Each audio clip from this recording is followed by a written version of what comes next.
horrible, appalling, difficult, disaster. These words all come from the 2010 FIFA World Cup. Not to describe players, nor the refs, nor the games, nor FIFA itself, but an object. So many World Cup participants, representing different teams, playing different positions, agreed on one common enemy: the ball. That's right. The 2010 World Cup featured a brand new ball and people hated it. The Jabulani was a big deal.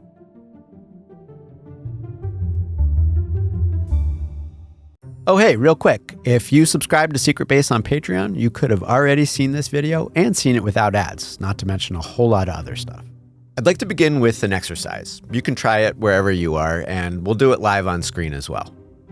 I guess, Jiazhen, you've already seen the script, so can we get Phil, the motion graphics artist, for a sec? Cool. Okay. Hi, Phil. Here's my task for you and for you guys at home. This is it. Draw a soccer ball. Don't think too hard about it. Don't get cute with it. Just draw a soccer ball. Take like 10 seconds. Well, I recorded this in advance, so I don't actually know what Phil drew or what you drew, but I'm hoping, for the sake of my point, that you drew something roughly made of pentagons and hexagons, maybe some light ones and some dark ones. Did I get it right?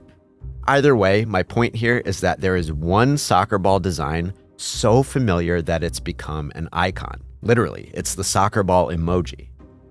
If that's what you drew, then congratulations. You just drew an Adidas Telstar. Most soccer balls before like the mid-60s were pretty indistinct. They were designed basically the same as volleyballs. In the mid-60s, a former Danish footballer named Egil Nielsen designed this for his company Select Sport. It draws obvious inspiration from the mathematical stylings of Buckminster Fuller.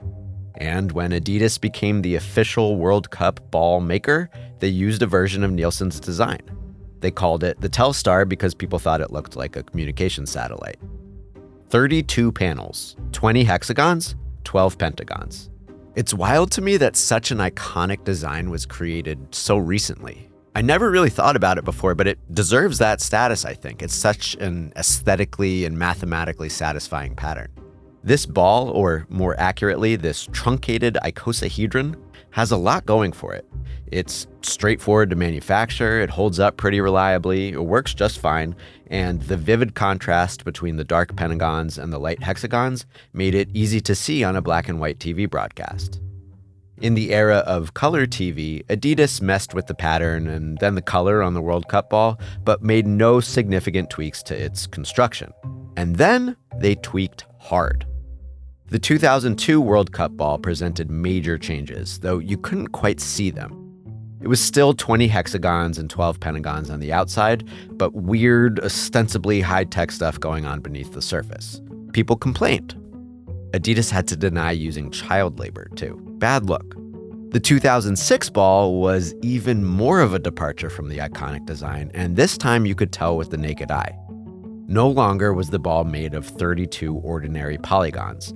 Now it was made of 14 roundish, oddly shaped panels, thermally bonded together instead of stitched. Going from 32 stitched panels to 14 melted together panels made the ball more of a ball, less of a truncated icosahedron. That sounds like a positive development.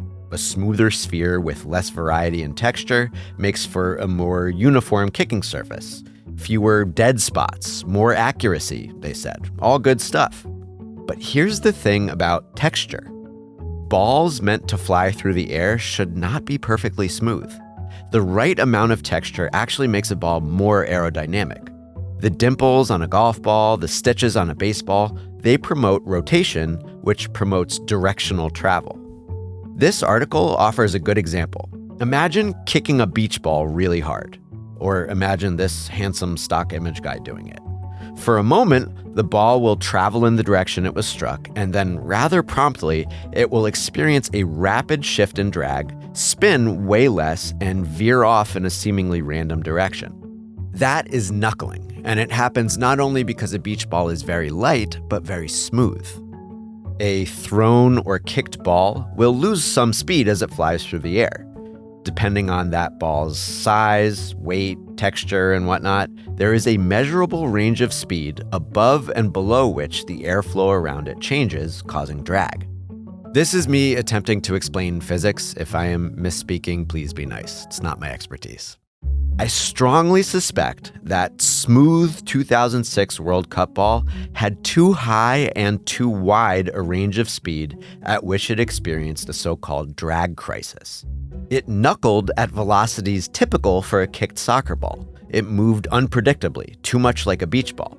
So players complained again. Mostly goalkeepers, but some field players too did not like that, long passes weren't traveling as intended. But Adidas sold hella soccer balls to regular people. The new balls were different and they looked cool, and non-pros don't kick the ball that hard anyway, so there's that. Approaching the 2010 World Cup, the soccer ball manufacturer faced a decision: how to design their next ball, how much to respond to commercial sales versus whining from the elite players. Stick with 18 panels and hope that people got used to it? Maybe make some tweaks to reduce knuckling? Just go back to the 32 panels? If you answered A, B, or C, you're incorrect. The correct answer was D. Make the problem even worse. Introducing the ball for the 2010 World Cup in South Africa, the Jabulani. Sep, you have never looked more trustworthy and uncorrupt than you do in this picture. Ooh, my God, I stand corrected. That one's even better. Ladies and gentlemen, these balls are smooth as eggs. We are down to 8 panels now, heat bonded together. The Jabulani is very round and very uniform. Aerodynamically, the Jabulani is as close to a beach ball as a World Cup soccer ball has ever been. Of course, Adidas painted that as a feature, not a bug, when the Jabulani dropped in late 2009.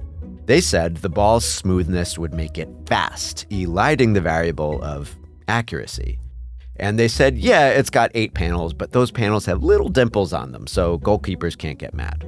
Come springtime, players training for the tournament started getting their hands and feet on the Jabulani and said, well, this pre-tournament Luis Fabiano quote is my favorite. He talks about the ball like it has a spirit and a will of its own, and it hates him. Goalkeepers spoke the soonest and the loudest, just like last time. These guys' whole job was to make split-second decisions based on the trajectory of the ball, and that trajectory seemed almost random. But it wasn't just those sensitive, finicky keepers. Field players and their coaches found that hard shots and long kicks were not traveling in the intended direction. With pretty much any hard kick, the ball knuckled. People of all stripes hated the Jabulani, except, I guess, the people wearing 3 stripes.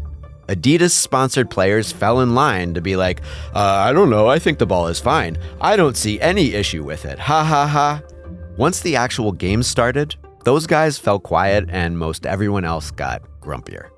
And this time, regular civilians didn't have to rely on stats or player testimonies to see the effect of the new ball design. Any fan watching from home could see this slow-motion replay in which a Keisuke Honda free kick basically stopped rotating and hung a left in mid-flight. People blamed the ball for unfavorable match outcomes, if not for ruining the entire tournament. Meanwhile, Diego Forlan led Uruguay to their first semifinal in decades. After some gorgeous goals, Forlan was alternately dubbed the master of the Jabulani, a mole inside Adidas, or, just a guy who benefited from some lucky knuckleballs. Then, the Netherlands eliminated Uruguay thanks in part to perhaps the finest Jabulani strike of the whole tournament, Giovanni van Bronckhorst's left-footed bullet in the 17th minute. He had tamed the Jabulani, they said. Whatever the case, this is way too much attention on a piece of equipment. More than any ball at any prior tournament, the Jabulani dominated headlines, and it did so despite the presence of another extremely annoying new product present at every game. Soon enough, actual data arrived to suggest something was indeed off with the ball. 2010 was the second lowest scoring men's World Cup to date. Statistical analysis during and after the tournament suggested shots missed their target more than usual. Long passes were down too. It kind of evens out though, doesn't it? Keepers complained that they couldn't handle the shots on goal, but there were fewer shots on goal.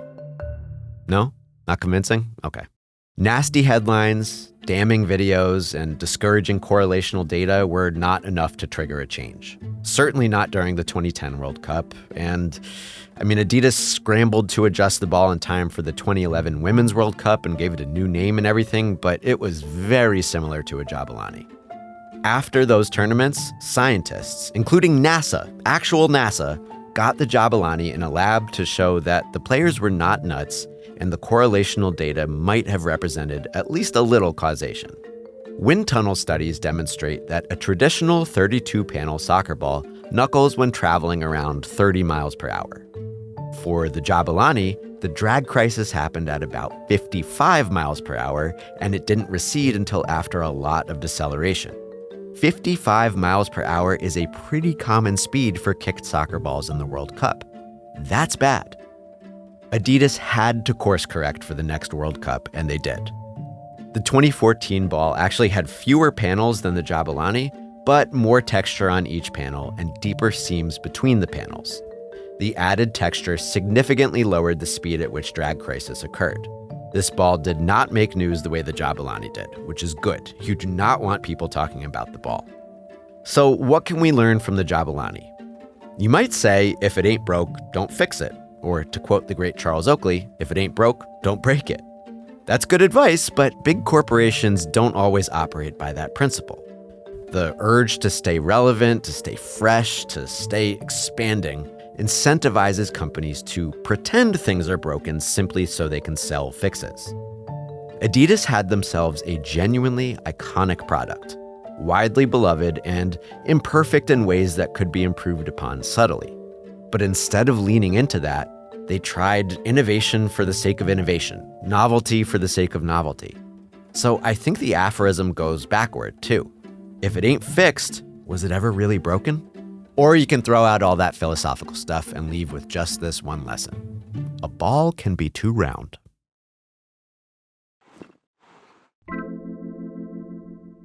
Thank you so much for watching. We got plenty more stuff over here and plenty more stuff that you won't find on YouTube if you subscribe to Secret Base on Patreon, like all those other people you just saw in the credits.